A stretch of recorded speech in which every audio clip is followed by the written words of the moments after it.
When are the Arizona going to hire a new defensive coordinator? We could add another name to the mix.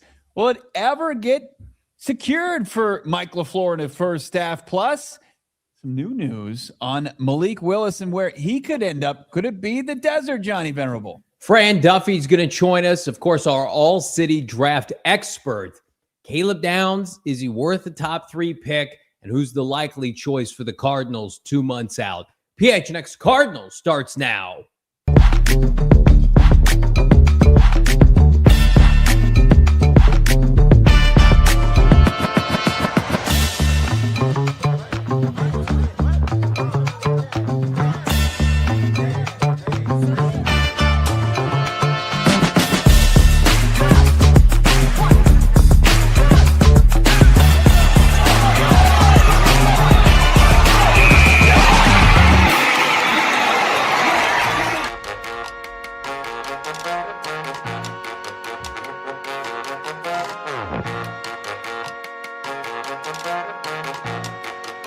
Hey, welcome in.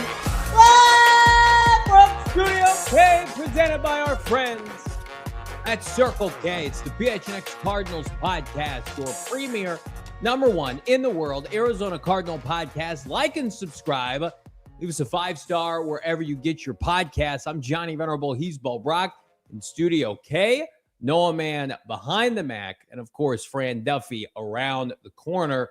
Officially hit draft season. But before you draft some players, you got to have coaches to coach them, Bo. No doubt about it. And right from the jump, how about our guy Ranger gifting 10 supporter memberships? Ranger, the GOAT, just starting us off on the right foot. And Vegas vet, Rodrigo. How about who else is the beneficiary of that? It's Reed, Fatty, Daddy, No. You got Yashusari, you've got Armando, B.O. Scammuki. I'm just struggling through these names, but we are glad that they're part of the squad. No doubt about it. Snacks. I see you, Shaff. I see you, Mad Mac. I see you, Jacob, Naheem, G. Willikers, Teej, Brian P., Aaliyah. How about Beavers? We got so many people ready and fired up for this show. Yes, we're excited to maybe introduce some new people to Fran Duffy, as he's been waiting in the wings to deliver some draft insight. This episode of PHNX Cardinals brought to you by our friends over at Bet365. It's never ordinary. Download the Bet365 app today, and you use the code PHNX365 because when you deposit $10, bet $5, you get $200 in bonus bets by using that promo code PHNX365. Hit the like. Hit it. Do us a favor. Hit the like. I like what we're talking about today. We do have a hire, by the way. It happened last night in the wee hours. It was on the offensive side of the ball. Cardinals have yet to hire a defensive coach because you kind of needed DC. Hold on. Yeah, wee hours. It was like 6:30. It was the half hour. Wee hours. It was 2 a.m. They announced this, just like they're gonna announce this new DC this weekend at about 1 a.m. Real quick, let's hammer this out. The Cardinals have added wide receiver coach from the Minnesota Vikings, Tony Sarantino. He was the assistant wide receiver coach, and now he joins Nathaniel Hackett, Matt Merritt, and, of course, Mike LaFleur on the offensive side. He's worked. People said he's been vital in Justin Jefferson's development, Jordan Addison.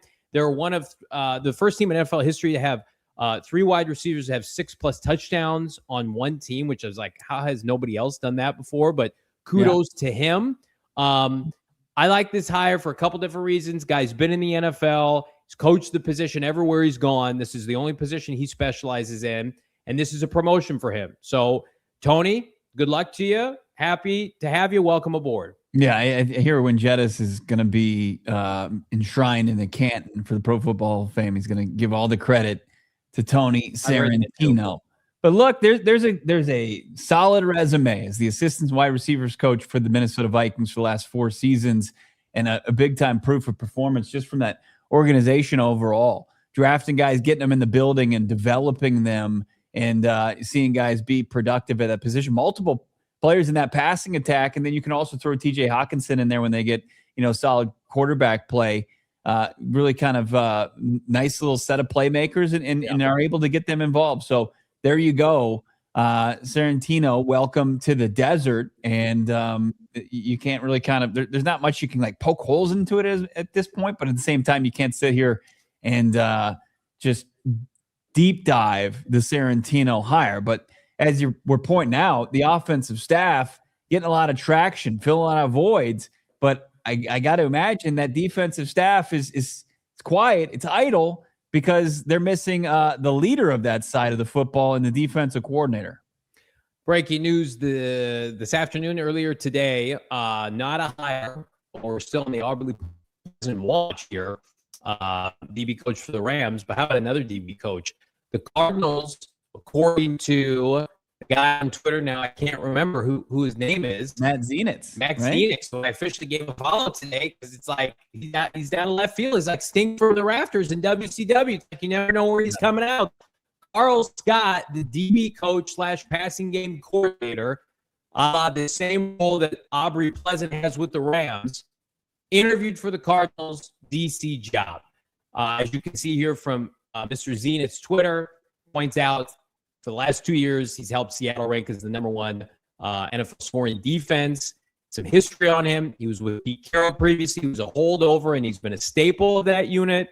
He's churned out a bunch of quality defensive backs. He worked with Nick Saban once upon a time at Alabama. And then before that, he was with Cliff Kingsbury at Texas Tech. Oh, well, I didn't need to know that last part. Johnny is not connected to the Cardinals Wi-Fi and is struggle busting a little bit here. But Rude. Yeah, you can add our guy Karl to the mix. And those, including myself, who are wondering what's going on with this defensive coordinator hire. Why hasn't Aubrey Pleasant been given the job? Or why haven't they decided on Charlie Bolin with the New York Giants, who was the interim DC there? And then you see that Karl comes into the mix, and maybe they were waiting until the final game of the season was played. But you got to imagine, regardless of now where they stand, they got to make a decision soon, especially as they're going to be on Monday, a week from the NFL scouting combine, where they're going to be talking to, a ton of prospects, a ton of guys on the defensive side of the football. And you're going to want to have that coach in place along with the rest of his assistants. It just seems like they're pretty far away from finishing this staff. As Johnny, he got the password from Bidwill, and he's back on the Cardinals Wi-Fi, and he's looking crystal clear. Now, sorry about that. No idea what's going on. Son's not playing vids. It's just one of those things where sometimes you have to tap in and tap out. I am not using dial-up today, but you guys keep me honest. I'm disappointed. I was kicked out temporarily of the stream because I'm excited about this. That you can always kind of tell the perception of somebody based on fan reaction, I feel like. Well, Mina Kimes quote tweeted our post about it, basically said he's a star in the making. And now every fan of Seattle has come out through the woodwork saying, please God, no, we don't want to lose him. Now they still have their defensive coordinator, and then they still have their head coach. Right. But he's clearly a fan favorite. He's in the same category as Aubrey Pleasant. He's an internal option within the division. He coaches the same position. To me, this is an equally quality hire if they make it, right? I don't know enough about either candidate to differentiate the two. They're both, in their late 30s, early 40s. They've coached in the NFC West before. Pleasant has a little bit more experience for me being an assistant head coach. But then you look at, Karl Scott's resume, and it's like Mike Zimmer, Nick Saban, of course, now Mac McDonald, Pete Carroll once upon a time. I mean, there are worse options.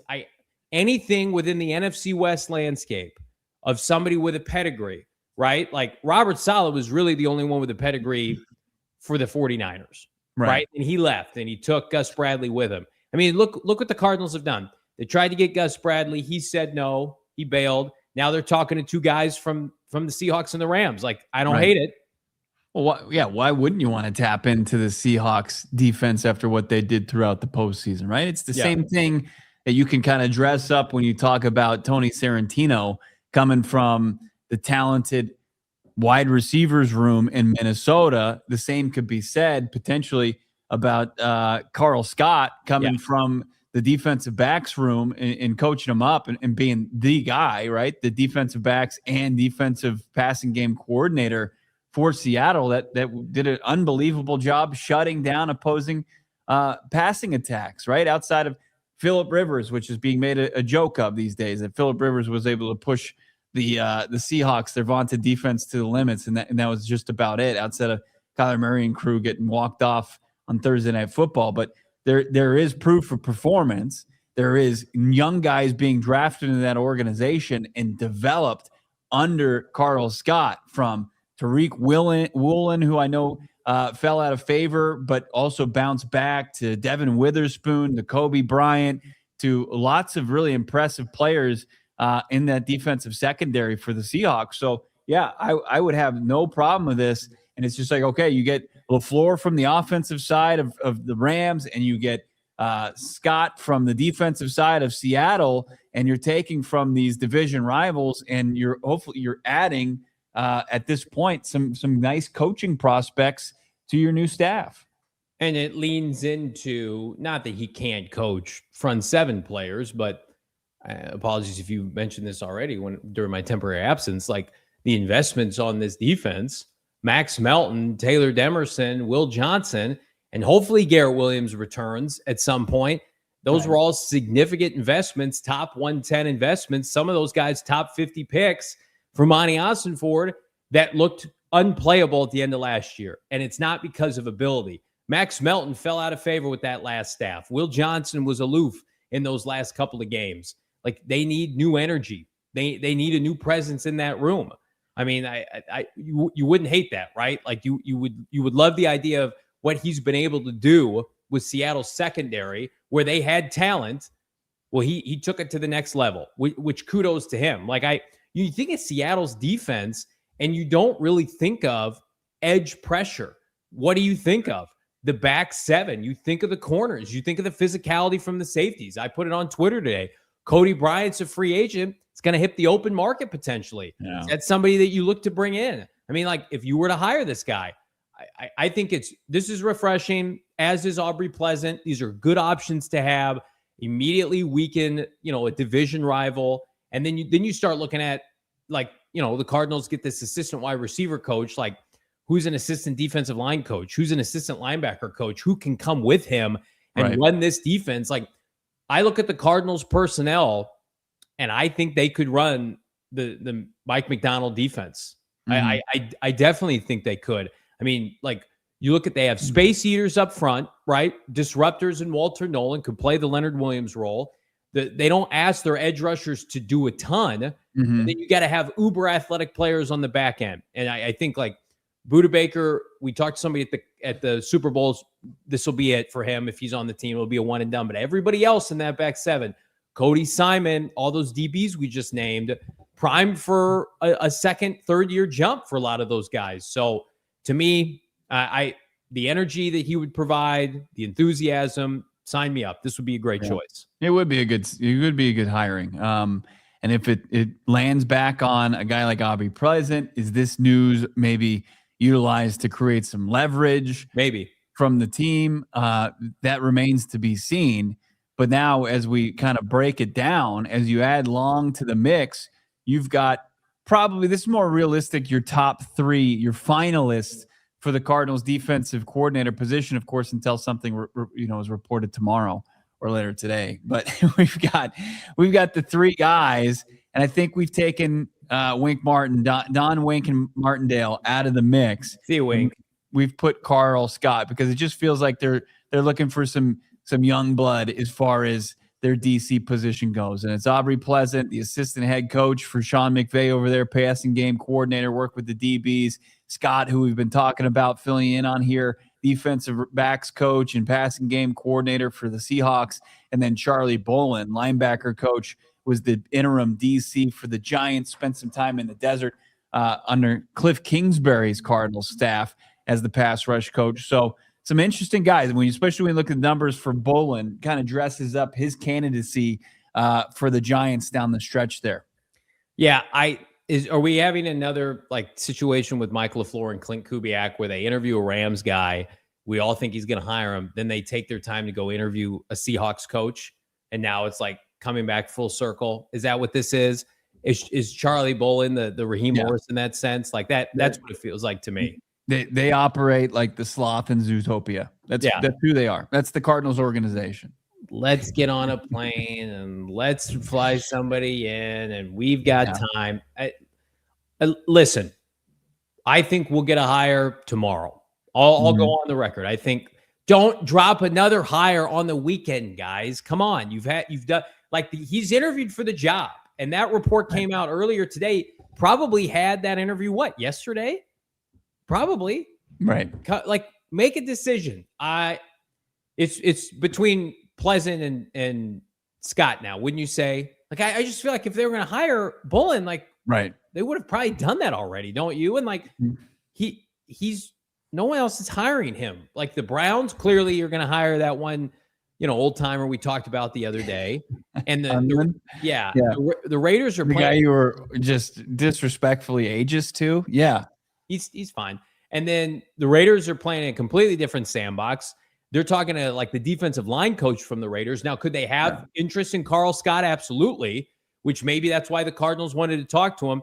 And then the Patriots, like something finicky happened today where they like promoted somebody but demoted them. No, there was a guy that was sick, right? And I think they put him. Is that what it was? Yeah, I'm pretty sure they just kind of reshuffled it. Oh, okay. If I could learn to read, that's probably what it would have told me. It probably would have helped.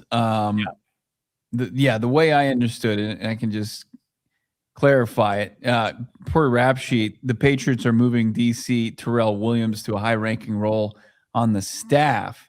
He's now cancer-free, which is great news. Yeah. And then the guy who was calling the defense, during their run, Zach Kerr, he is a top candidate to just assume the DC. I must have just spaced when that whole thing was going down. I didn't even know that was happening. I didn't even know that was going down. It's like the Patriots, it's very unlikely like they become, some sort of player for other DC candidates. I think they're going to roll with the guy that got him one game away from being Super Bowl champions. Now, Clint Kubiak, like I'd be pretty surprised if he doesn't hire from Mike McDonald's staff. Wouldn't you?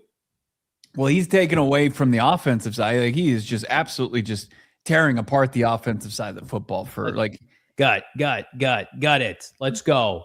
And then take the D-line coach, have him be your coordinator, and then the Cardinals hire Karl Scott. I want it to be meme with Mike McDaniel.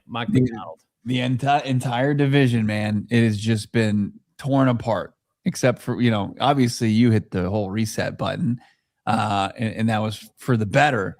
But these teams that dominated the division in 2025, they got to fill some voids, which is great. 49ers will not be the same without. That's the biggest absence, right? Robert Saleh is the biggest absence, and then it's probably Clint Kubiak.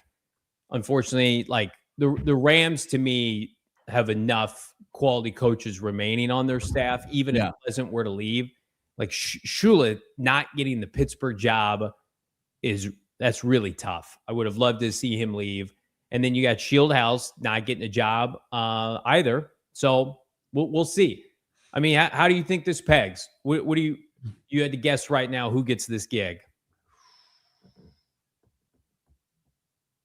I would say Aubrey Pleasant is still the guy. Okay. You think this is more due diligence by the team? What am I basing that on? Just pure gut. Just gut feeling on this one. I mean, more so because Pleasant got more looks. I think he was I don't want to like discount obviously Long and Seattle's run and his unavailability. But it just felt like, Pleasant, even before Cardinals were in the mix here, like he'd interviewed across the hallway with Jim Harbaugh for the Chargers job. He was in the mix for the Browns.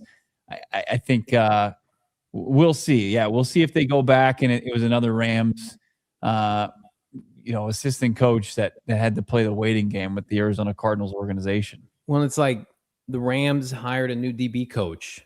Why'd they do that? I don't know. It's weird. Some weird dynamics happening. Right. I am leaning toward that side as well.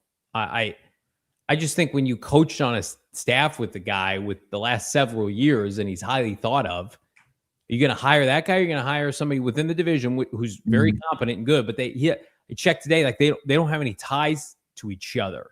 And it's like when you put that coaching staff together, we saw it with Gannon. He wanted to bring on board his friends, his buddies, people he trusted. He also thought they were good coaches, by the way. You see that now with Mike LaFleur. It's like, why is Nate Hackett here?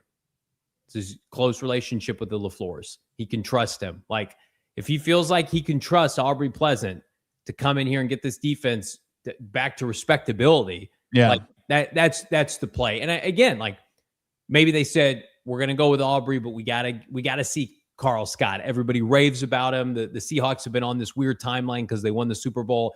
We got to connect with this guy, if only for our own due diligence. So maybe that's what it was. But again, like, I had somebody text me earlier today and asked, like, do you think they're lowballing Aubrey Pleasant or some of these defensive coaches? I do not, considering that they were trying to pay Gus Bradley big money, more money than Tennessee. I think there was a commitment.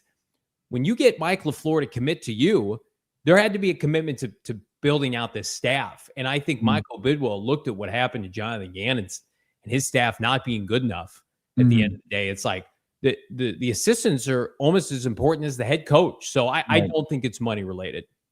No, I don't either. I mean, we got the reports from Lock and Fora yesterday that you had mentioned where they were willing to pay top dollar for Clint Kubiak and his staff. And that kind of goes, under the radar because they didn't get the job done. But, the willingness there. You got Albert Breer, who's reporting about the Bradley. They're willing to kind of give him, more responsibility and more money. And he just wanted to choose to go finish out his career with his good buddy, Robert Saleh. And have less responsibility. But I don't. And like when you look at LaFleur, the hire itself, just the caliber of coach and sandbox that you plucked him from, it's probably below slot value what a head coach would get. So like you could put that towards the staff, and along, like I see people like Rob and Ron in the chat, and I think it was PK Fitzgerald, like they prefer long, like, and I get that. I mean, they won the final game of the season. That's an important thing. And he was a guy that was retained by Mike McDonald when they had the staff change over from Pete Carroll to him. He obviously brings a lot to the table for McDonald to have kept him in-house, and then just the success that they've experienced in that secondary. The only thing he hasn't done that Pleasant has is he's not an assistant head coach, but that's it. Sometimes that's a cosmetic title. I don't think anybody looks at Karl Scott and thinks lesser of him. To me, they check the same boxes. They coach the same positions. They predominantly had the same role. You could argue Karl Scott's been given more to work with, but has done more with his defensive backs. And then obviously Karl, I mean, that performance by their DBs in the Super Bowl was historically great. And I've mentioned this before, like my preference is, if they can do it, to hire a minority defensive coordinator, hire a black DC. I think the Cardinals would benefit from that. And so I have I flip a coin. Again, if we woke up tomorrow, it was Karl Scott, we'd be fired up about it. It's nice to see another name, a legitimate name in this coaching search. Like, I would have been disappointed if they turned around and it was some other retread former DC that's in and out of football, or maybe at the college ranks. But I think when you're looking at the Rams defense, which was good this year, and the Seahawks defense, which is elite, I think you can't go wrong. We got some breaking news to talk about here. It's probably be good to get it out of the way before Fran Duffy joins us at the top of the hour. I was talking about. Exciting. Yeah. Let's get into it. What's breaking? That's coming up next here on PHNX Cardinals. Bum. You know what today is? Bo knows. I knows. It's Fuel Day, Thursday, February 12th, which is today.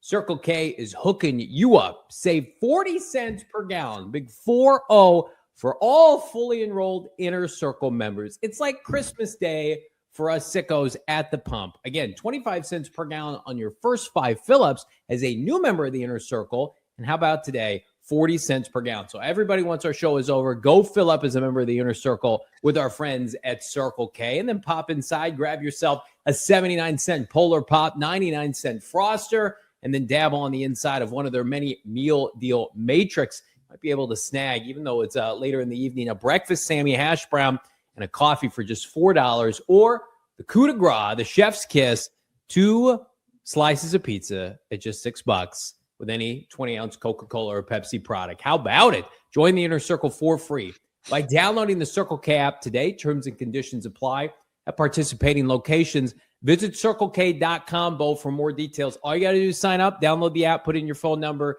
You're saving big money every time at the pump. I rolled in on fumes waiting for this 40-cent fuel day today. Filled up full tank. Love that. You also know that I love a good night out at Gila, so much so I think I'm going to be hitting it up this weekend. A little Valentine's Day. Ooh. Little Vegas vibes for Valentine's Day. Sounds good to me. That's what's going on. Vegas vibes straight to Phoenix. The Vegas residency is going on right now. Gila River Resorts and Casinos. That means exclusive concerts, DJ sets, showgirls, chef-driven dining, pop-up bars, surprise cameos, the whole Vegas energy without having to hop on a plane or drive 5 hours to the desert. Nobody likes that return home. Plus, they got the fabulous Corvette giveaway. 4 casinos, 4 vets, 4 chances to win big. It's going on through April 24th. Wild Horse Pass, Lone Butte, Vequeva, and Santan Mountain. And play with the card Fridays, Tuesdays, Thursdays, and Saturdays for bonus entries and hot seat chances. Grand finales wrap up the 27th, April 27th through 30th. You bring you. They bring Vegas. You do you. Gila River Resorts and Casinos. Visit playatgila.com. That's with Gila with the G for full calendar and details. Breaking news, which I thought, Bo, was going to be more fun. Nah, it's not. It's just one guy who refuses to want to go to the next level and see what he's made of. Trinidad Chambliss officially is headed back to college. Congratulations, Trinidad. You get to win 7 games in the SEC and be a day 3 pick in 2027. Awesome. There you go. Great. Awesome. You don't want to, probably get overdrafted in 2026 because of the weak class. And you get to go back and maximize your earning potential. No doubt about it. He's going to make, probably $6-7 million in his final year. Hopefully his final year at Ole Miss. We'll see. Like, he might do this again next year. It's like, I'm never leaving college. I'm going to be in college forever. I'm Van Wilder. I'm going to go to med school, and this is stupid and bizarre. I get. Right. I don't want to call it stupid. He was hugging his mom. He was crying in the courtroom. I'm just like, I'm happy for you, man. He was a really good quarterback during the college football playoff. Cash in, get drafted high. But right. Maybe the NFL, I don't know this. Maybe the NFL was like, dude, you're a day 3 pick. Go back to school. Right. I mean, and they get pretty good, evaluations. I mean, I know a lot of people are skeptical about the Ty Simpson evaluation where 32 of 32 teams gave him a first round grade. Yeah. But yeah, I mean, Chambliss obviously knows, how his own size. Does he feel like that's going to be exposed during the draft process? Are the things, going to be exposed during that? Because they always are, but like hand size, as far as his height, what's going to come into play. But he does know, like, he's nice and comfortable there in Oxford, and he's going to go and play another year of college football. And he's off my draft board forever. Like, I don't even want to hear about it. I don't care what kind of season he has next year. The fact that he just didn't want to make the jump when there was probably the best opportunity to do so, and he would not give up college. I just take him off my board. Yeah, I mean, he'll be in his early 30s next year. It will not be worth taking. I'm with PK Fitzgerald. He becomes a day 3 pick because of how he handled the situation. Let's just send a message. Let's make him an undrafted free agent. The NFL might do that. The NFL will be like, well, we don't want you either. Right. No, I mean, listen, if he plays well, if he earns it again, but the gauntlet of the 2027 class is, I mean, they're got 5 to 7 first round picks that people are talking about. Like, we're slumming it with the slop of this offseason. Everything next year is looking like a historic QB class. And maybe Frank can speak better about it than we can. I mean, most of us know what we saw during the CFP, where he really made a lot of noise. Yeah. I mean, this was going to be a prospect that, you're probably going to have to reach on. Yep. And then as far as his ability, how it would translate to the NFL was a big question mark. Yeah. He made some NFL throws in the last 2 games that he played, and he played really well against some good defenses. That his performance against was it Miami was excellent. Yeah. But again, we had Shane Diefenbach say he was way undersized compared to what people thought nationally. Like, that's a 4-letter word here for Cardinal fans right now. Like, a lot of Cardinal fans do not want another undersized quarterback, and I get that. Here's what you do though. You get a fun size pack of me, Bo, and Fran Duffy joining the show. Our NFL draft analyst insider. Check out his work. Go PHNX.com. AllCity mock draft dropped earlier this week. It's Fran Duffy joining the program. Fran, what's the good word, my guy? What's happening, guys? It's great to talk with you. I know you've been busy the last few weeks, but yeah, we got a lot to talk about. It's gonna be a big spring here. You know, let's just get your immediate reaction with the Trinidad Chambliss news. He will go back to Oxford. He will be playing for Ole Miss again. We already know that this draft class at the quarterback position is in a tough spot. What is it? What does this continue to do to that class? Yeah, to me, I was not holding out hope that he was going to be a part of this class. Yeah, when I first got him, like when I first did the bio info, I want to say like middle of the fall, I was like, oh, he's got another year. He's going to be going back. And then you get to the end of the season, they're like, oh, like they're going to have to appeal. They're not sure. I was like, it's going through. And even like when the first case got denied or whatever appeal got denied, I quote tweeted, I was like, potentially big news for the 2026 draft. I was like, yeah, he's going to end up back there. So, you know, all conversations that I had was like, yeah, they're going to figure this out. And it's weird. It is what it is. But, you know, he's going back for another year. Any idea why he didn't want to make the jump? I think it was a thing for him where it's like, hey, like I want another year of development. I think it's a professional development thing, and I do think that it's the right move for those guys. If the NCAA is going to continue to allow those guys to play every single year that they can, if I'm those guys, I'm taking it. Like, especially like if there's nothing guaranteed about him going, you know, the first round, like top 40. To me, like, definitely take advantage. I was all for Dante Moore doing that for Oregon. Is there some risk involved? Sure. But I do think for as far as like maximizing your potential staying power, hitting the ground running in the NFL, it's for their best. Fran, that's selfish for us. We're trying to get a quarterback at 3rd overall. All right, let's talk about the players that are actually coming out that want to be drafted. Novel concept. All right, we have to put an asterisk on this, Fran, because it's February 12th. Cardinals don't have a defensive coordinator. That's fun. And really, there's no offensive player minus a tackle that's worthy of the 3rd overall pick. Mm-hmm. All right, so getting down to brass tacks right now. We assume Fernando Mendoza is going to go 1st overall. Yeah. What are the Jets and the Cardinals doing snap judgment right now? Everybody really feels like it's going to be Arvell Reese going to the New York Jets at number 2. Now, I have my reservations on that one as to whether Aaron Glenn is in position to select a player that may not be able to make that instant impact, that is going to be, you know, changing positions potentially, or just like having a specialized role. Like I don't know. I don't know if that's an easy decision for them to make. And, you know, if they don't go that route, you know, you guys are having angst about who do I take at 3. When you're up at 2 and you're having to make that call, like it's even more under the microscope. So I think at the end of the day, you know, my gut says it'll probably be Reese. If I were them, I'd be terrified. And again, like I don't know if they're in that position to make that call. So we've seen them make a number of trades already to acquire future capital.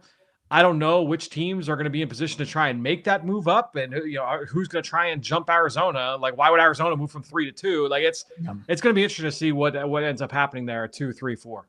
It seems like it's been easy to develop at least a short list, though. And if we're looking at the Cardinals at 3, I think Reese absolutely is in that conversation, along with Bain from Miami and his teammate Maui Noah, the tackle, Fano, the tackle from Utah, and then we'll throw maybe David Bailey. Am I missing anybody? I think that's the list, you know, in terms of who we're talking about as having that kind of upside that could potentially be worthy. And even not even necessarily just the upside, but at a position of value. Because when I look at Fano and Maui Noah, I don't necessarily look at them as like Tristan Wirfs, Penei Sewell, like blue chip physical talents, right? That are just, oh, like this guy's going to be a top 3 tackle in the league. But we also know, and you guys are well aware, it's hard to find solid starters at offensive tackle. Like those guys don't hit the market. And when they do, they get paid way more than they probably should based on their talent level. We saw that last offseason with Dan Moore. I'm sure we will see a version of that here this spring. So if you can get that guy, I think there's something to be said for, maximizing that value. Yeah. Like if you have a top 12 right tackle, that's a home run. Yes. Whereas if you take Caleb Downs 3rd overall, he better be like flipping Ed Reed. It's a big reason why, like last offseason, where it's like, oh, if you're going to take Colston Loveland Bears 10th overall, it's got to be one of the best tight ends in the NFL. The Caleb Downs thing is going to be interesting because of the Cardinals' infatuation with Ohio State players.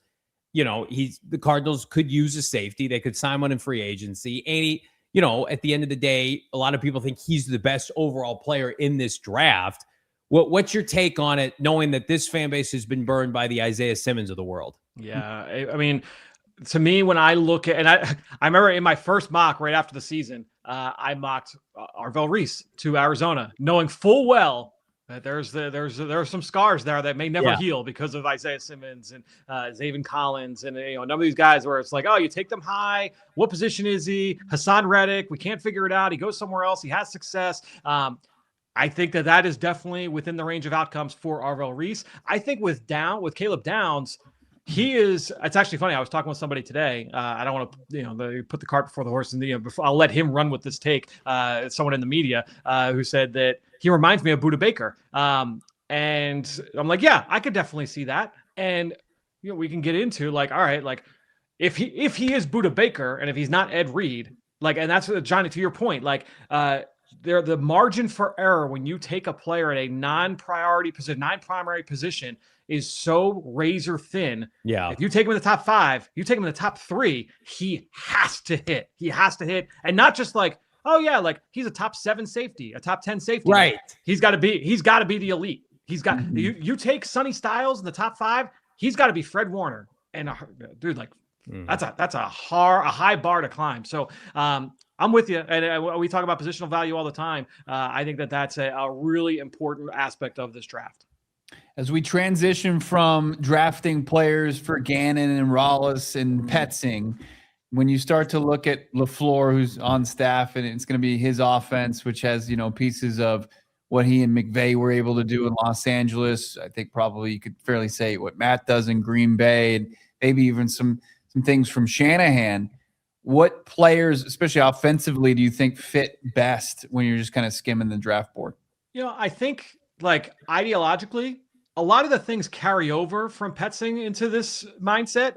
Now, what I think changes is like, what do we prioritize? What do we want to make sure that we put our focus in the draft? Do we want to make sure we add more playmakers, than what we had? And that's like an organizational discussion thing. Like, hey, like, we need to add more at receiver. We need to add more talent here or there.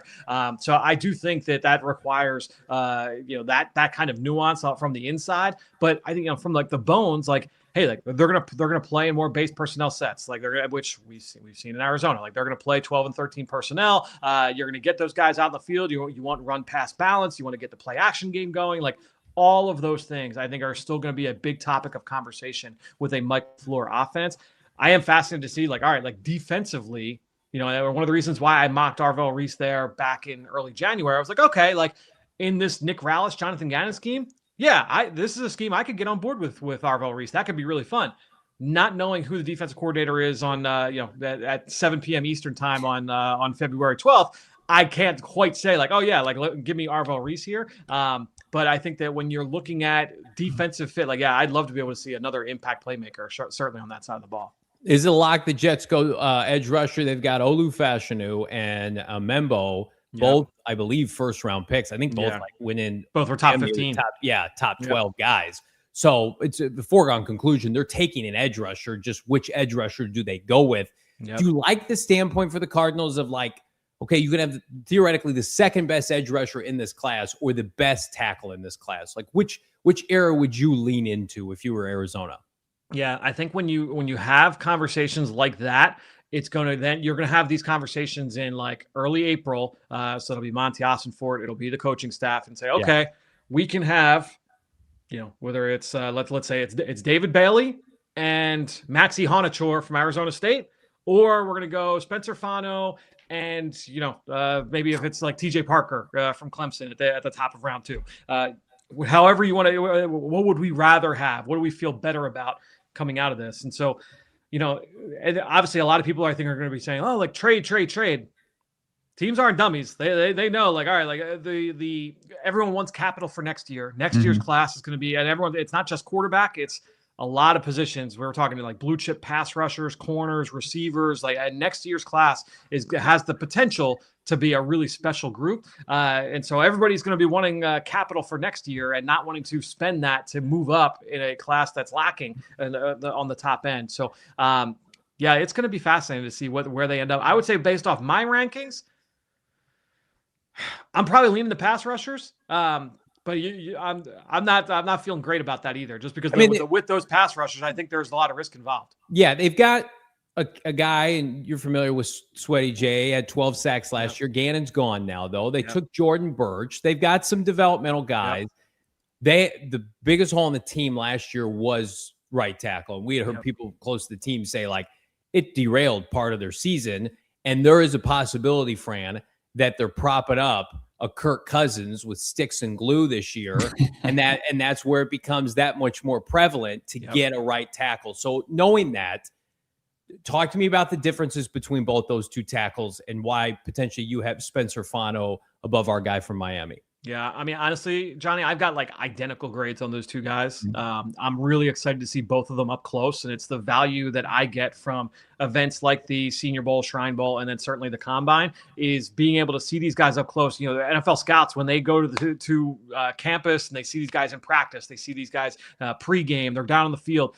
You kind of like get and you go to NFL training camp, right? And you watch these guys, you go to mini camps, and you see like, all right, like this is what an NFL tackle looks like. This is what a backup NFL tackle looks like. Being able to, I can watch them on TV, I can watch them on film. I could be sitting here in the comfy confines of my studio, my desk, and I'm like, okay, like I feel a certain way about a player. But then when I get eyes on them live, watch them work out, I feel a little bit better about it. And so there's going to be some wiggle room potentially in some of these conversations. I do have a slightly higher grade on Fano right now, but it is literally like the tags would be touching on a board. So both of them, I think, have the ability to be just rock solid right tackles for a long time. And Fano, he began his career at left tackle as a true freshman. He started as a true freshman at Utah at left tackle. They had another kid who's also in this class, Caleb Lomu, who they viewed as a left tackle only. I appreciate he's like left-handed, and he was like, yeah, I can only play left tackle.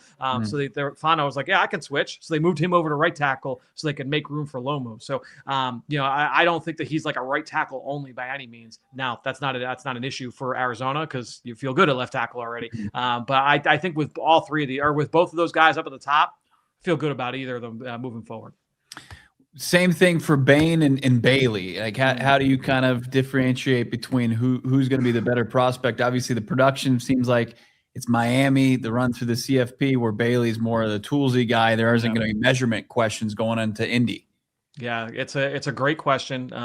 I just on a podcast, the All NFL Draft podcast just dropped this morning, and I shared one of the projects that I had for myself earmarked for post Senior Bowl was taking a lot of the like undersized speed rusher types, and let me just watch all of their point of attack like run defense tapes because that's a big differentiating factor in terms of like, all right, is this guy going to be Nick Bonito, Brian Burns, or is he going to be Bryce Huff, right? And which like those guys can be valuable. Like Bryce Huff can have 8 sack seasons, but we know if you're not an every down player, that's going to impact your value. I will say, like I had reservations about David Bailey coming into this year only because Stanford showed you the last 2 seasons, like he started like 5 games in 2 years. He was not an every down player for them. He was a designated pass rusher at the college level in the Pac-12 and then eventually the ACC. To me, that's like red alarm bells going off. Now, he was an every down player for Texas Tech this year. He held up fine. He wasn't great. He wasn't super impact. When I go back and I watch all of his splash plays in the run, like run stops,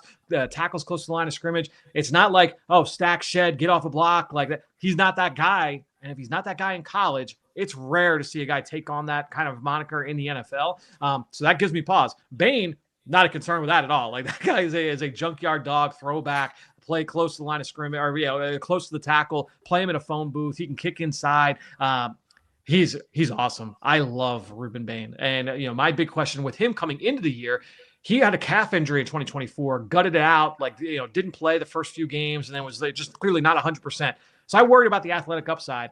I watched the first game this year against Notre Dame, and I'm like, yeah, he's good. Now, he's not elite. He's not. I don't think that he's going to be like one of those blue chip players. And that's why when I finished my study of David Bailey, literally this week, I was texting with a buddy and I was like, I hate that I've got David Bailey just ahead of Ruben Bain, because I love Ruben Bain, the player. But if David Bailey hits like that player, if he, you're talking in that Nick Bonito, like those guys that are the special, defensive player of the year type of ceiling, I just don't know that I can quite get there with Bain, but he's an awesome player. Yeah, I mean, the Cardinals, Monti Ossenfort, they love that Ross score, right? That analytics score. That's going to be Bailey. Yeah, and that might hurt him.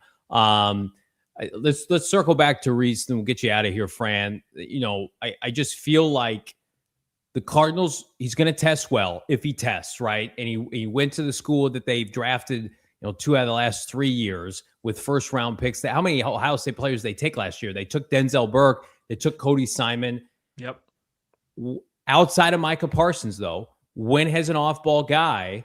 I mean, last year, who was the kid that went to Atlanta that we all liked? Walker. But I mean, and then was outplayed by James Pierce. You can make an argument like he would have to be on the Micah Parsons trajectory for us to feel good about taking another tweener. Because I'm gonna be honest with you, Fran, when I watched him play, it was like, especially like late in the season, like, where is this guy? Yeah. Yeah. And honestly, when I watched a decent amount of Atlanta on tape, like early in the year. So with texting with people that watched them like on a weekly basis, was like, hey, like, what'd you think of Jalen Walker? Because I think it's informative to a degree. And it's different players, different people with the Arvell Reese discussion. The way I look at it is Arvell Reese is more dynamic. He's more explosive. He is like special athlete in that role. I think that Jalen Walker, a little bit firmer against the run, like a little bit where like, all right, I got to put him down and he could hold up a little bit better. The intangibles with Jalen Walker were like sky high. He was the alpha of that Georgia defense, with the captain, all that stuff. And it's not that Reese isn't had bad character, but he just wasn't that guy for Ohio State. I think those are kind of like the big differences between the two. But in asking, so I was like, hey, like, what did you think of Walker? I was like, well, on third down, they didn't feature him as a pass rusher. And it's like, if that's the case, and somebody said that on social media this week, it was like, oh, well, it's really cool how they used Arvell Reese in all these different ways, at Ohio State. And it's like, yeah, it is cool, but you don't draft cool at the second overall. No. You don't draft cool at fifth overall. You can get Jelani Tavai to go and do that stuff. You guys have seen players where it's like, yeah, he's a Swiss Army knife. He can do all these different things. That's not what you draft in the top 20. Like you need impact players. And so, Reese, Michael Parsons at linebacker stuffed the stat sheet, right? And this guy, he had an impactful year, but it's not like it was like crazy production through the roof with sacks and TFLs and interceptions and forced fumbles. Like it was there, but not to the exorbitant rate that we saw with Micah Parsons. And it was the same thing with Jalen Walker last year. So it's going to be a really interesting discussion. You said it at the beginning of that rant. That's the 4-letter word, is he's a great athlete. And we have been sold that so many times. Is he a dominant football player? And I in a draft like this, I'm not saying the Cardinals need to go safe third overall, but they can't, in my opinion, just given the history, they can't take another one of these guys. No. Yeah, I think that you're going with one of the offensive tackles. You want to go Bain. I think that you're keeping that in the fairway with new coaching staff, new regime that way. Yep. I think that's a prudent way to go. Can I sneak this one in? Jordan Tyson, is he still your wide receiver one in this class? He is, but it's like the tackles, man, where that one's going to be razor thin. And I still have some questions in terms of like the durability aspect of it. Just the inability to consistently stay healthy through a season, the athletic upside. That's why I am interested to see like all these guys back to back to back. I'm hoping all of them go in terms of like go through the workout between Carnell Tate. I will say, like, to me, a lot of people are kind of highlighting as like the top three guys. To me, I have Carnell Tate and Jordan Tyson ahead of Mekhi Lemon from USC. I don't quite see that level of player, that level of impact from Mekhi Lemon, but Tyson's a good player. Who's the best player in this draft, real quick? Mendoza, I think, in terms really? of like, okay. I think if we're going positional value, if we're not going position value, just this straight up like the best football player that's coming into this draft class. Fran Duffy. I would say, I'm just going through my quick film grade real quick just to confirm something. And I would say, I think my highest grade is going to end up being Downs. Yeah. It'll end up being Caleb Downs. And I have no issue with that, even though he plays a non-premium position, because you watch Ohio State and he's the alpha, right? It's not Reese, it's Downs. So you're the alpha here, the alpha draft analyst. Check out his work, AllCity Network. We're going to see him at the Combine in just a couple of weeks. He's going to be on the grind.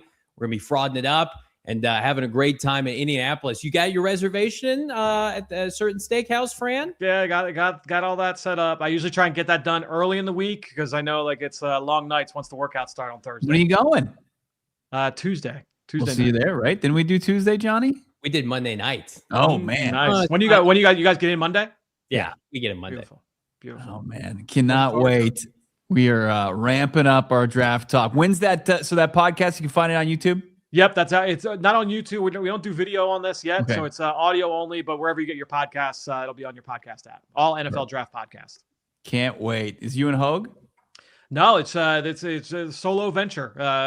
Just me. I go. I get a guest on most weeks. Most weeks I usually I pull somebody. So I have Jordan Reed from ESPN on today. Or this week I should say, and then we'll keep it rolling.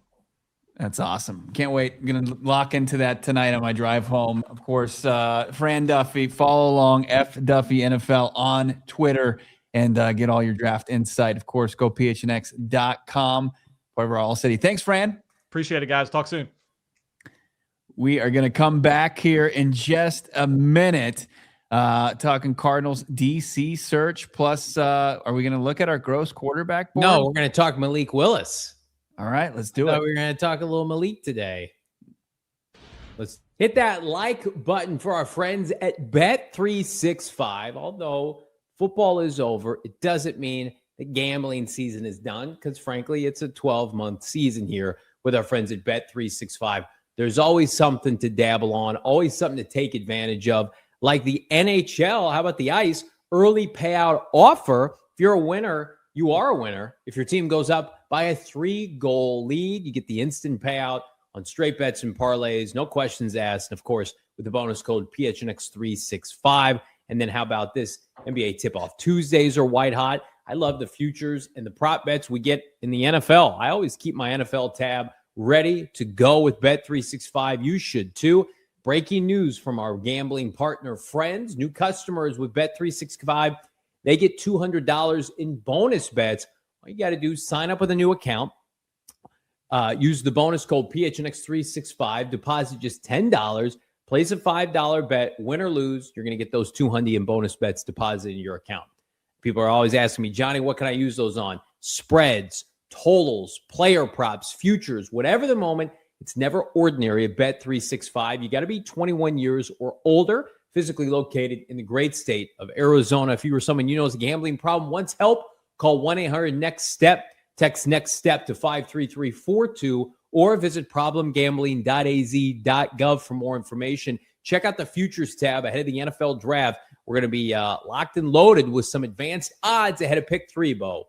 Oh, can't wait for that. Also can't wait for the month of March here in the Valley of the Sun because it is spring training. You got March Madness going on. The sun is high in the sky and it is beautiful. Plus, for the first time ever out of Phoenix Raceway, you got NASCAR and the NTT IndyCar Series open wheel come to the same track, same weekend, Phoenix Raceway. There's nothing like race weekend. It's tough to beat, right? Engines firing. Oh, the smell of rubber, the crowd just losing it into turn one. If you want the best access in motorsports, look no further than Avondale and Phoenix Raceway, the Desert Diamond Casino infield experience, garage access, track walks, meeting drivers, and a pre-race concert. No sports brings fans closer than this. None. Now it starts and it ends with Phoenix Raceway. You can ramp up RV options, grab hillside views. It's an unbelievable, unique experience out there at the track. History is going to be made March 5th through 8th. You're going to want to say that you were there. Secure your seats right now. Link in the show notes. Check it out. PhoenixRaceway.com. All right. So I dogged on Averill Reese there. And listen, Averill Reese, excuse me. He didn't have a sack from November 11th onward. So, I mean, it's a lot of projection. Here's what I will say is very good. The Ohio State defense didn't allow over 20 points throughout the course of the regular season. I think the total, the most amount of points they gave up was 16 points to Illinois. Now, they gave up 24 to Miami in the college football playoff, but like the Ohio State defense was flipping elite. Right. So like, you know, Reese and Downs, like I'm sure they're going to be good NFL players. I just like certain circumstances. It's like the Vance thing with this, like Vance goes somewhere else. Maybe he can have success. He just can't come here. Right? Reese, given what's happened with Isaiah Simmons and Zaven Collins and Hassan Reddick, you just can't be here. Right? Like it would almost be easier for me to take Caleb Downs because I know what position he plays. Right? Whereas this Reese, I mean, you heard Fran, that scares the hell out of me. And I hope the Jets take him and the Cardinals can just lock in on. I mean, like Ruben Bain, we watched it, right? The tackles, we saw it every week. You don't overthink this, Monti Ossenfort. It's not hard. I think there's a real chance that Reese kind of tumbles down the draft board too. You think so? I mean, just based on positional value, a lot of teams are in on that. A lot of these teams, especially in the top 10, are looking to fill a lot of holes. Right. And off-ball linebacker, if in like what we've seen with a lot of these off-ball hybrid guys, they revert back to playing just off-ball for most of the time. So it's such a risky roll of the dice that I don't think any of these teams have the luxury of taking, despite how good he and his teammate are at playing off-ball. And then Jalen Walker was probably being mocked in the top 5 at this time last year. Right. And listen, like we were told the 2023 class wasn't any good. It's been Monti Ossenfort's best class, right? And hey, put all your chips into 2024. I don't know. Like to me, like I think both of those tackles could be Pro Bowl tackles. You know, I think Ruben Bain could be a Pro Bowl edge. I mean, They told us, remember, we were doing the draft coverage in 2023, and we had people, Fran wasn't with us at the time, we had people come on our show and say, Will Anderson Jr. is limited athletically and his ceiling is low. Yeah. And he's one of the best defensive players in the NFL. He's in the mix for Defensive Player of the Year. But his tape was great. And right. So everybody was like, oh, okay. Like Ruben Bain's tape is great. He's a great football player. That's what it has to be about. And we knock Monty a lot on this show based on, recent history. I've liked all of his drafts, and I've liked 90% of his draft picks, probably 80% of his draft picks. And on this date, on February 12th, 2026, just the way I'm seeing it, kind of the dominoes, the way they're falling, what the intel was from Mobile, including, Fran and his analysis. Just like, I know you're not maximizing the pick number 3, but that's just how this draft goes. I just think I think it's a Maui Noah take, and then the strength of this draft, for the depth in this draft, is pass rush, and then dip into that pool down the line. Maui Noah, please crush the combine, dominate, your individual workout, crush it in the film room. I mean, like he was so good in that college football playoff. Like Miami almost won a national championship with Carson Beck. Carson Beck doesn't do that by himself. When you're going to try, and I know prospects, it's a different game in like the 27 draft, or say some vet quarterback becomes available. Yeah. You need a draft and sign an extension, or you're in a position to sign. Like that, having a bookend tackle set is about as appealing as it can get. Right. With And the playmaking. For sure. And then on the flip side, like you get Ruben Bain, Josh Sweat's on a 3-year deal. Can Josh Sweat duplicate what he did without Jonathan Gannon? We're going to find out. But you mentioned free agent quarterbacks. Let's talk about one specific one. You posted this on your Twitter from earlier today. It's a prominent NFL reporter talking about the likelihood, Bo, of Malik Willis and his suitors. And he came flat out and said one rises above most. Let's take a listen. Yeah, it was Mike Renner on CBS Sports. Where do you think would be a good fit for Malik Willis? I think there's really only one team that I see as the fit, and it's actually not any of the ones you mentioned. I think it's the Arizona Cardinals for the obvious reason of it's Matt LaFleur's brother there coaching right now. Mike LaFleur, the guy who, he flourished under Matt LaFleur in Green Bay. Now Mike LaFleur, the head coach of the Arizona Cardinals, you would think that, maybe they're not going to talk too much. Maybe you don't give too many secrets away, but at least you're going to say, hey, this guy's got some talent. Matt LaFleur is going to tell his brother. And with Kyler Murray and the situation there and the fact that I don't see that bridge being rebuilt anytime soon after the way last season went, I think that's the fit for him. And I think it's an offense, again, where he could thrive. And I think they already have the inbuilt talent there where the situation could go swimmingly. So that's the one fit where I'm like, if the Cardinals aren't the one really making him a big offer, I will be very surprised. It's interesting.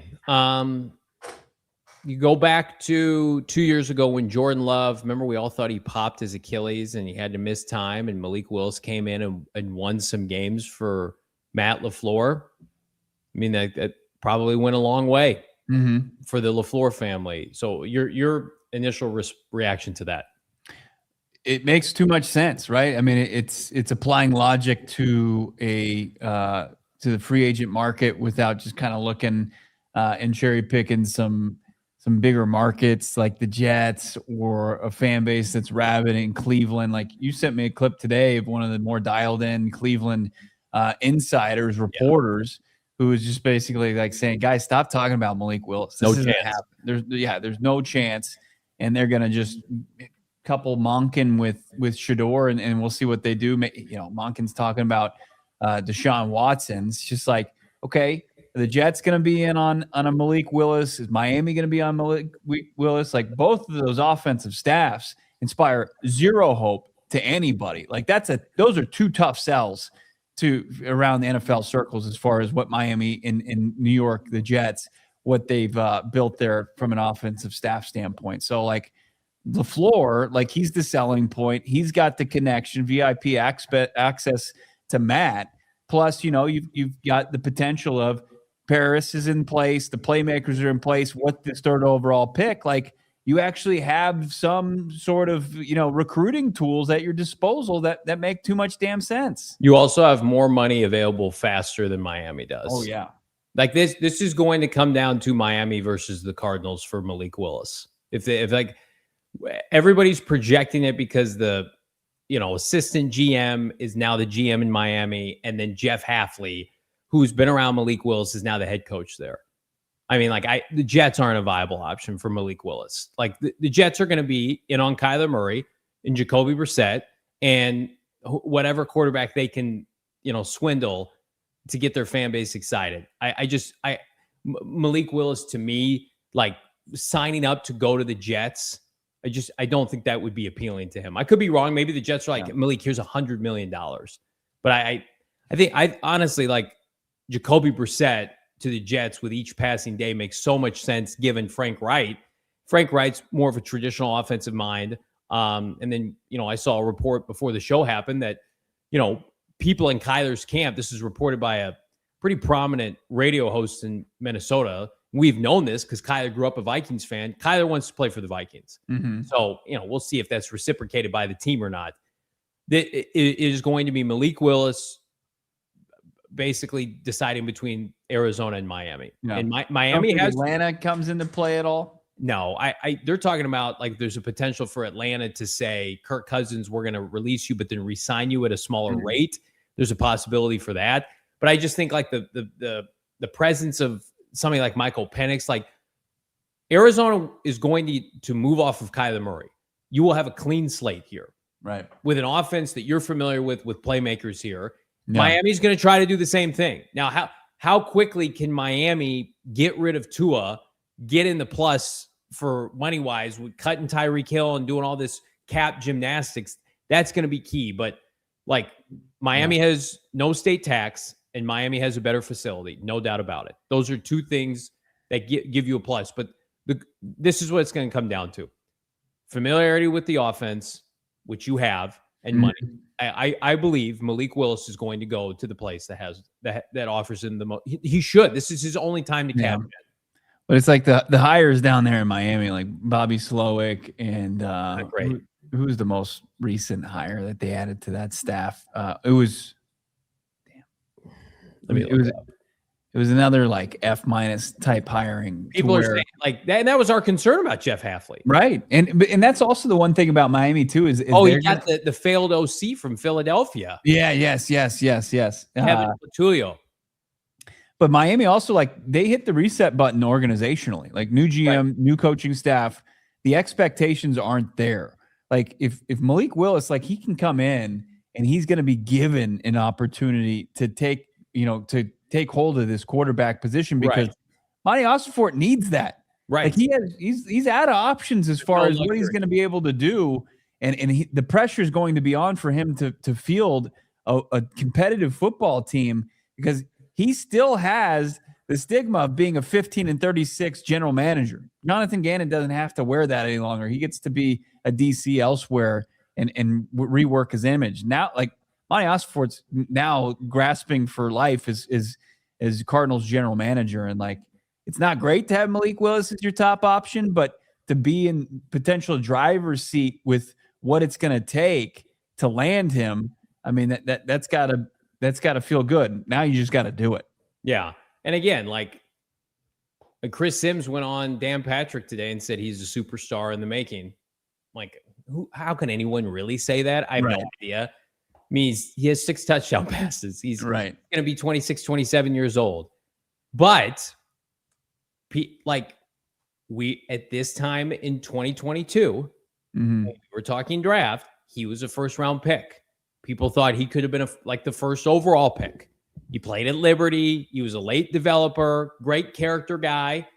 And he went to a crash and burn franchise in Tennessee, got traded to, a quarterback guru of sorts in Matt LaFleur. And now he's got some cachet.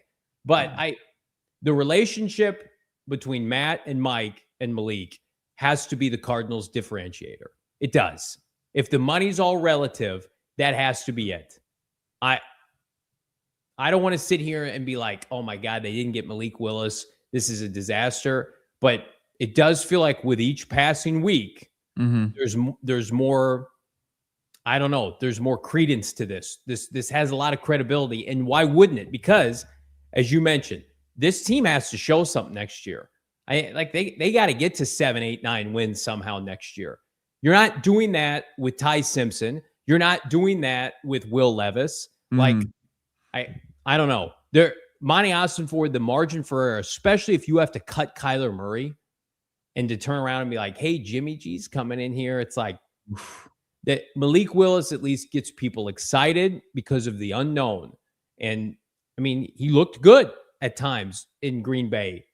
My biggest question is that sustainable over 17 games? Right. Man, like it's a story as old as the game, right? Where these backups, it's one of the best jobs to have in the league because, one, you're not playing and you don't have the pressures of a starter and the unknown. It's like, well, just get him in there. And like we've seen guys go from backup quarterback thrust into starting and some team takes a chance on him. Kevin Cobb's story. Yeah. Mike Glennon going from Tampa to Chicago on a big free agent deal and it being a bust really from the jump. And that happens a lot. And then there's, guys who are success stories where they just get the opportunity. Like, was it Schaub? He went from being backup in Atlanta to starting and being successful in Houston to, you probably find one every other year in this league. So it's, can he be put in similar situations for success like he was under Matt? Who gives you the best chance? His brother Mike, probably here in the desert.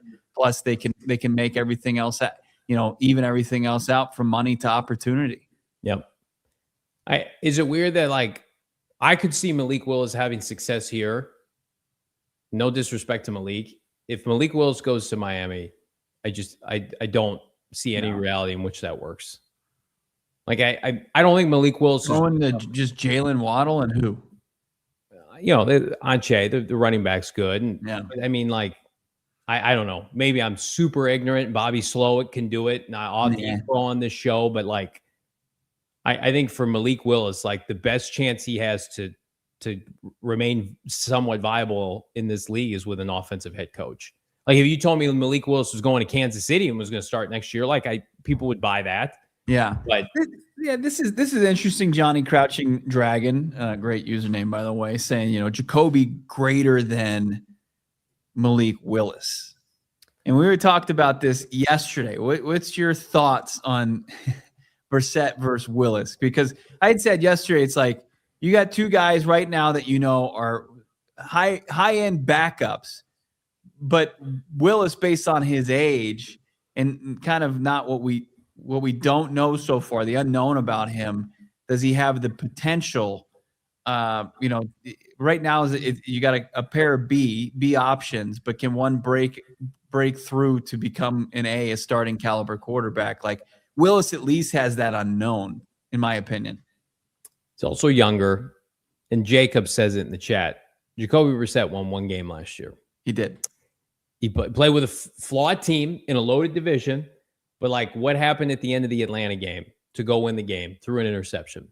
Remember that? What happened at the end of the Indianapolis game? Couldn't get him in the end zone, right? What happened at the end of the Packer game? Couldn't pick up a first down. And again, I hate ripping on Jacoby because no one asked him to be the starter when they signed him. Mm-hmm. I just, if I had somebody message me or tag us and basically say like not all of his numbers were in garbage time last year, and that there's some truth to that. But I just think like the empty calories were so significant, especially at the end of the year, that it just leads me to believe like if you go into the regular season with him as your starter, you're just signing up for more of the same. And again, I also, and people have to think about this. It's like Mike LaFleur did not choose Jacoby Brissett. Right. Drew Petzing chose Jacoby Brissett. Drew Petzing's gone. Jonathan Gannon chose Jacoby Brissett for a very specific offense. Malik Willis has thrived in limited capacity in Matt LaFleur's offense, which is Mike LaFleur's offense. Like, so I just, not all quarterbacks with schemes are interchangeable. Maybe Jacoby Brissett wouldn't work in what Mike wants to do. Here's what I know. I want no part of whatever the Cardinals did offensively last year to remain this year. Not personnel-wise, but schematically. They didn't feature a second wide receiver. They sure as hell couldn't run the football. Pass protection was atrocious. And Jacoby overcame a lot of that to have commendable outings. But this is Mike LaFleur's baby. It's got his fingerprints all over it. I don't think you can just say, hey, because Jacoby threw 23 touchdowns last year, he'll make it work with him. Yeah. And look, not a ton of picks, some crucial picks, right? Right. Turn the ball over other ways, some strip sacks, some fumbles. Like there was, and then there was just stagnant offensive play across the board. Like when we talk about, garbage time, the offense may have not turned the football over, but they weren't putting points up on the board. No. They would go quiet far too often, and opposing offenses would take advantage of that and bury the Cardinals, and then that's where a lot of the stats would come. So yeah, it'll be really fascinating, but I agree with you. Like you can't bring in Jimmy Garoppolo as your option. No, for that room. Somebody asked, can Malik Willis score 30 points? 2 years ago, 2024, at Tennessee, he went 13-19, 200 yards, a touchdown through the air, and 6 for 73 on the ground for a touchdown in a 30-14 win over the Titans. So like that. Did that more than what you're signing Malik Willis to do that. Mm-hmm. You're signing Malik Willis to give you 1, maybe 2 passing touchdowns per game and to run around and avoid pressure. I mean, who does that sound like?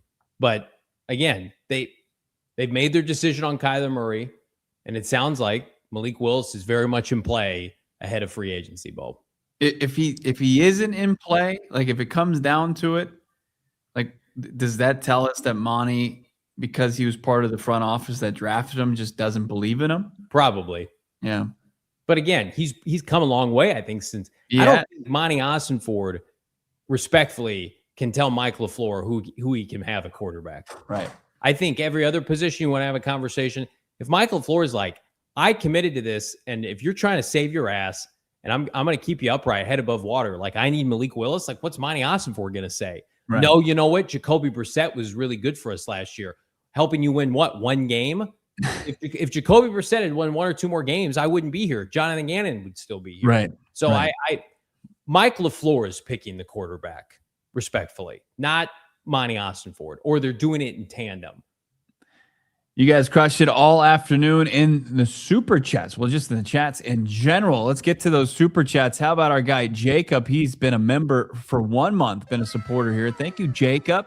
That type of loyalty. You guys need to add Cole Payton to the gross quarterback list. 6'3", 230. He can run. He's got good tape and was the best quarterback in the Senior Bowl. Was that the North Dakota State player? Yeah, I think so. Somebody tagged me in that on Twitter and said Levis and Cole Payton and the Cardinals will be set. Something to that extent. I wanted to quote tweet it and say negative wins incoming, but I didn't want to be an asshole, so I didn't do that. Yeah. But I'll have to check them out. I haven't watched a lot of North Dakota State football this year.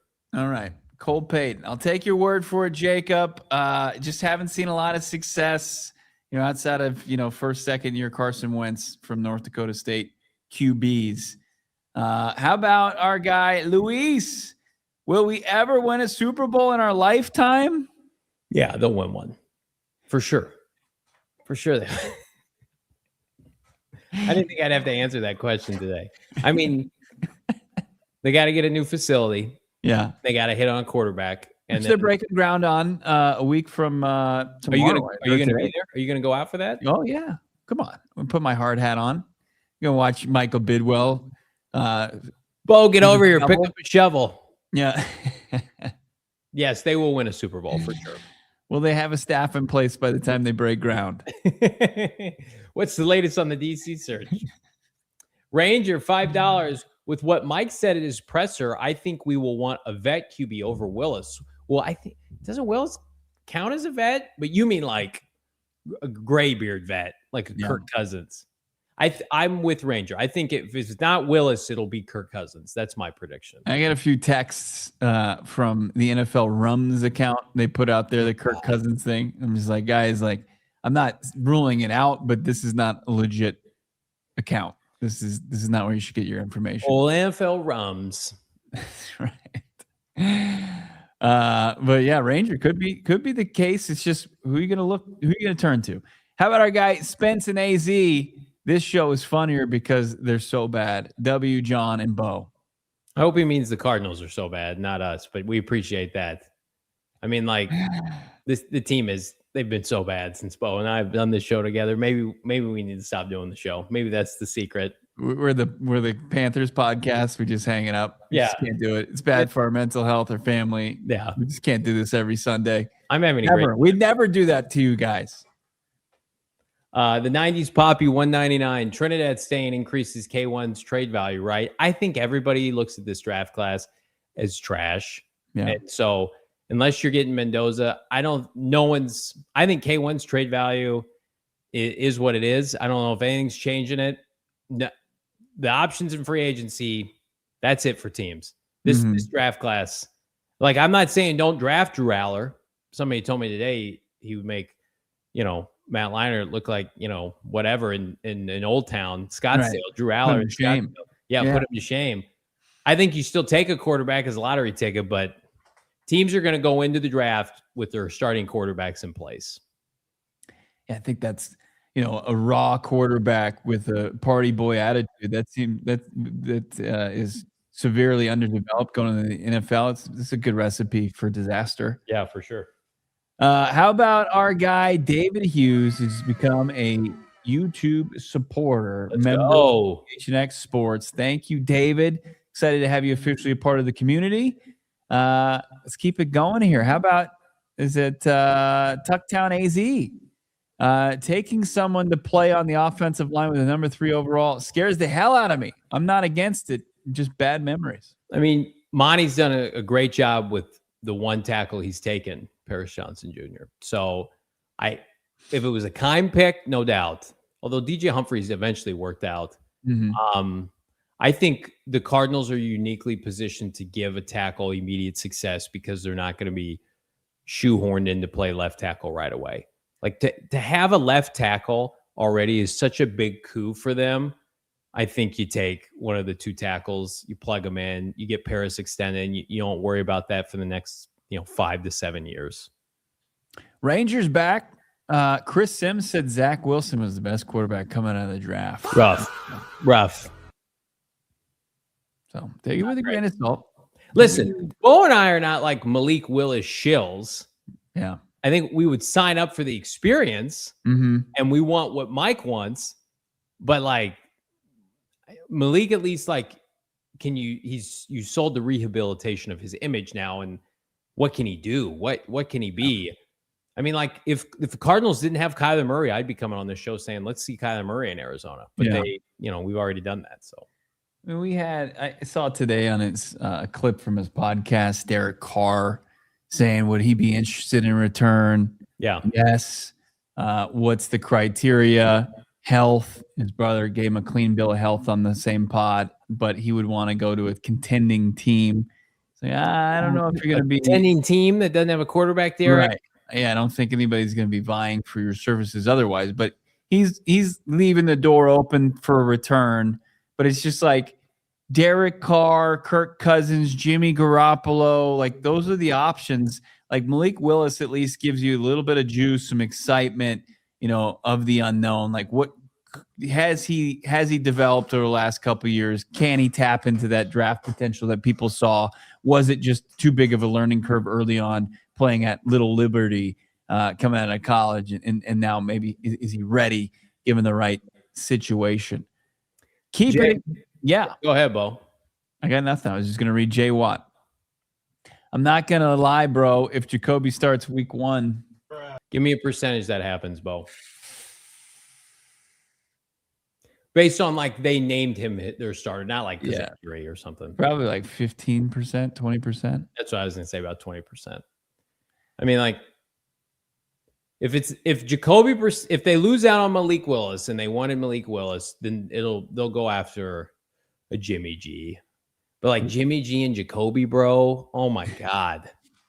That is so bad.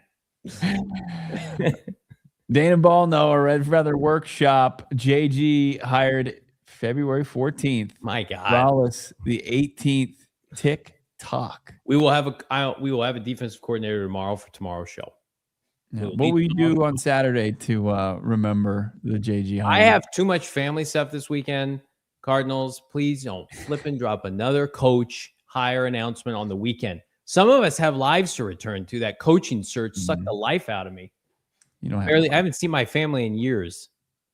You don't have a life. Let's be honest. That's true. This is my life. These super chats are my life. Is this Bill? Yeah. Yeah. Pittsburgh Sports Talk all over Malik. Fans have seen enough of AR. Dark horse?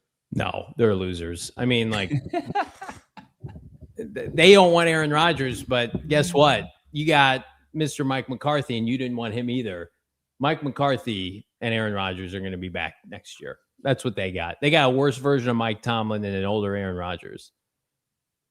Keeping it going with our super chats. How about 77 Far North? I saw an article suggesting a J.J. McCarthy Kyler Murray swap with Cousins in the mix as a bridge to develop McCarthy. Seems a bit far-fetched. The thing about J.J. McCarthy is he is terrible, and he gets hurt all the time. I just mean, like, he's never been good. I guess, like, if you take him on as a salary dump with Kyler, yeah, I think I'd still want to pick. But like if you Cousins and JJ McCarthy, like you could sell me on that for 1 year. JJ McCarthy, though, every time he plays, he hurts something. Right.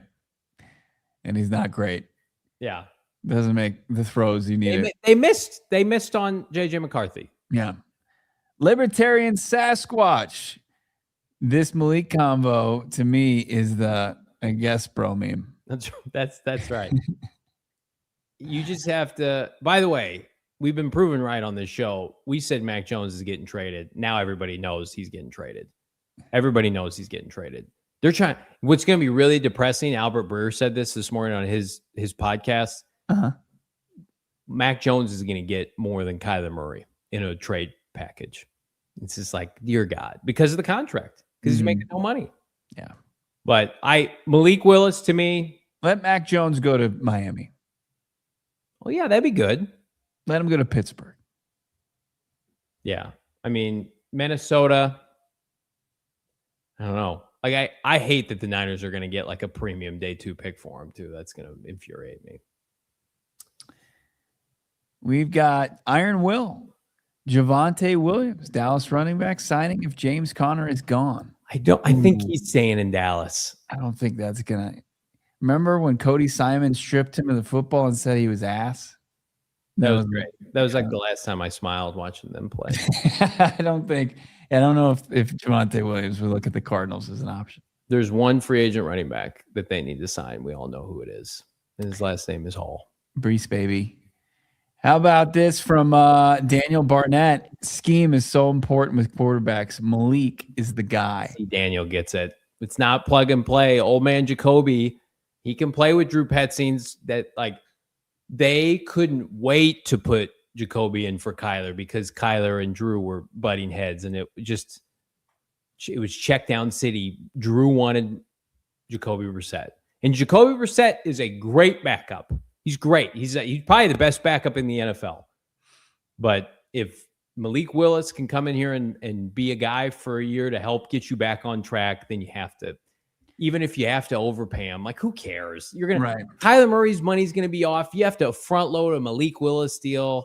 Who cares? Like you're gonna get a quarterback probably in 2027, or maybe not if it works out. But people that are like, oh my God, Malik Willis at $20-25 million a year. What? Not my money. Whatever. Justin Fields was making that last year. Come on, let's not get sticker shock here. And like the worst case scenario is you got the backup bros. It's like your quarterback room is just a pair of top flight backups, baby. Just waiting for a savior. Rangers back saying you miss my first super chat, bro. Noah, how dare you? What did we miss? Was it? He did gift 10 memberships. We hit that from the very jump. Rangers, did you miss that at the beginning of the show? We'll look back. We'll try to find it. Yeah, we will try to find it. Tony Thompson, $4.99. We will look for it. Why Malik? If Cards get Malik, do Cards get quarterback in 2027 draft, or do Cards stay with bridge quarterback, trade Kyler, trade back, and get extra picks for 27? I think the best case scenario for this team is to get Malik Willis, take a developmental quarterback this year outside of the top 100. Malik Willis plays well, get you back on track. You still take a first-round quarterback next year. Yeah. And you flood that sucker. You flood that pipeline. So you're not sitting here with Dirt McGirt at QB and no options. You have to avoid where you're at right now. Because what if you got Malik Willis and he was great for a year and then the league has tape on him and then he flames out? It's like, nope, go and get it. Just be in a position, go get an upgrade. You're saying that Rangers super chat was before the show started. Thank you, Ranger. There he is. Is Mike making this hire? He has worked with Aubrey, so he knows him. How come no hire yet? Well, we talked about that earlier. I agree with Ranger. I said, if everything's equal between Scott and Pleasant, wouldn't you go with the guy you've worked with previously? I'm sure this is due diligence, but might be right. Could be negotiations. Could be like maybe Aubrey Pleasant's like, I want to get a bunch of guys from the Rams staff, and it's going to cost us this much, and this is who I want to bring with me. That's part of it. Or I don't know. Maybe Monty's like, hey, you got to talk to this guy from Seattle before you make your decision. Right. Yeah. Let's talk to Karl from Seattle. Last super chat. How about Tim C. Rattlehead? Quarterback choice will be the best of the scraps. Sucks. It's not scraps, Tim. It's slop. Let's get our slop chart out for Tim. Let's cue up the QB slop. Quarterback options. Here they are. So Slop sad. away. Get your trough out. Only one helping of slop. If they do get rid of Jacoby Brissett, you could get a second helping of slop. It's possible. I'd love to just multiple of these guys join the team. Multiple. Come get your slop. Everybody line up. Everybody in the mess hall, line up. Nussmeier. You get a ladle of slop right on your plate, and you'll enjoy it for 2026. There was another name somebody told me we had to add. Oh, the dude from the Bears, Tyson Bagent? Yeah. I saw Mr. Cardinal saying Danny Surek must have did she say his name? We've talked to somebody who's very close to maybe Tyson the closest. Bagent. Maybe the closest. They might as well be roommates. Tyson Bagent.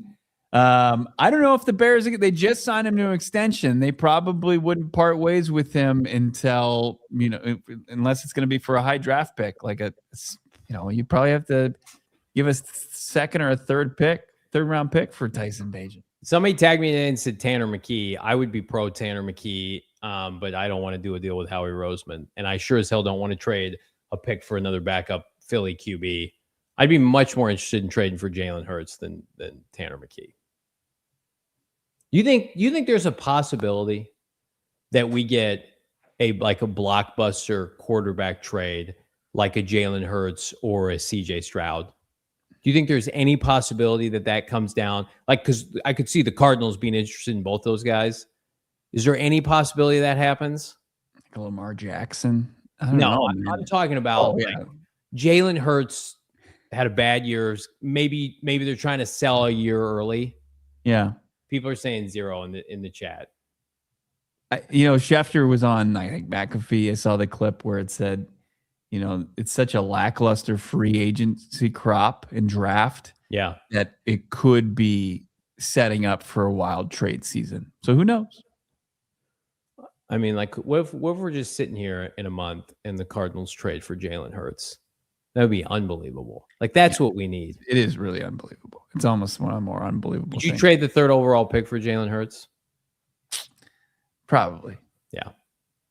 But I don't think that's possible. I think just as far as his dead money, I don't think it's even a possibility. Yeah, they just signed him to a deal. Brian saying what everybody wants, the Joe Burrow trade. My dad, like every other day, my dad's like, how many pricks would you give up for Joe Burrow? And I'm like, stop texting me. That's also another thing that Schefter said is they might extend out how many drafts you can trade. I think Keim's not the GM with that. They could go 3 to 5. I'm going to be like, next 5 ones for Hollywood Brown. Be like, all right. Michael will be like, are you sure this is a good deal, Steve? Steve's like, oh, yeah. We're getting this guy on a deal. He's Kyler's best friend. Come on. How could it not work? What? Maybe man. First rounders. No Hollywood Brown, please. Yeah, we don't want this stud center. No. Tyler Linderbaum? No. We're No, actually thanks. in a receiver-rich draft. We're going to trade for one coming up. Undersized receiver, please. All right. Well, this has been a fun show. Thank you for tuning in. Thank you for your super chats, participation. Unbelievable. We're going to be back tomorrow, hopefully with news. Johnny thinks it's going to happen. It is. It will happen tomorrow. It will. The Cardinals? Last time I called my shot on this show, I said they were going to have a defensive touchdown against Carolina, and it happened. So I'm going to call my shot right now. They're going to have a defensive coordinator hired tomorrow. Book it. I'm excited. Clip it. And make sure you're tuning in and you're subscribed and you like this video. PHNX Sports. For Noah and Johnny, I'm Bo. We'll talk to you tomorrow at 4:30. PHNX Cards. We all silly like the mayor.